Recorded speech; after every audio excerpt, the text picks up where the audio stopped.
नमस्कार।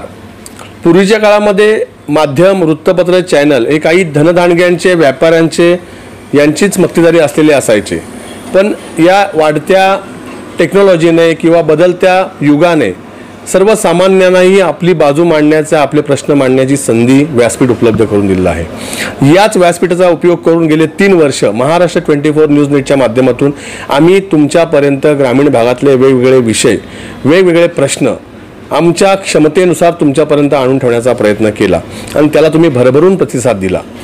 बदलत्या काळामध्ये बदलते टेक्नॉलॉजीचे स्वरूप वापरून, नवनवीन तंत्रज्ञान वापरून आता नव्या स्वरूपात, नव्या दमात, नव्या जोमाने तुमच्यासमोर आम्ही नवीन माध्यम घेऊन येत आहोत। त्याचं नाव आहे क्रॉस चेक, बातमी मागची बातमी।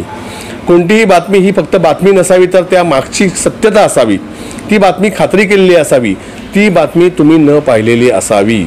कार्यक्रम झाला, घटना घडली, ही केवळ बातमी आहे, पण ती घटना कशी घडली, का घडली, त्या मागच्या घटनेमागचं सत्य काय आहे याची पडताळणी करून तुमच्या समोर दिलेली बातमी ही क्रॉस चेकची बातमी असेल। ग्रामीण भागातले सगळे तरुण पत्रकार, सर्वसामान्य कुटुंबातले तरुण आपल्या समोर हा नवा प्रयोग करत आहेत। आमच्या मागे कोणीही फायनान्सर नाही, कोणी स्पॉन्सर नाही। आम्ही आमच्या क्षमतेप्रमाणे आमच्याकडे उपलब्ध असलेल्या उपकरणांच्या आधारावर ही पत्रकारिता करत आहोत। तुम्ही ही पत्रकारिता पदरात घ्याल, तुमच्या या नव्या माध्यमाला तुम्ही साथ द्याल, सपोर्ट कराल आणि आम्हाला पदरात घेऊन हे चॅनल वृद्धिंगत करण्यासाठी मदत कराल। आपल्या ठाणे, पालघर जिल्ह्यातील, कोकणातील ग्रामीण प्रश्नांवर, आपल्या प्रश्नांना वाचा फोडण्यासाठी हे माध्यम अधिकाधिक बळकट कराल। पुरवणी संस्कृतीमुळे आपली बातमी आपल्या तालुका जिल्ह्यातच रेंगाळत राहते, ती धोरणकर्त्यापर्यंत पोहोचत नाही।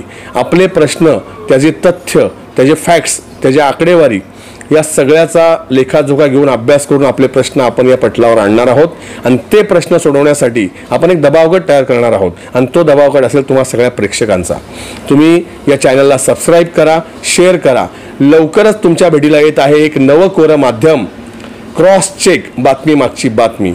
हे फक्त चॅनल नाही, ही चळवळ आहे। धन्यवाद।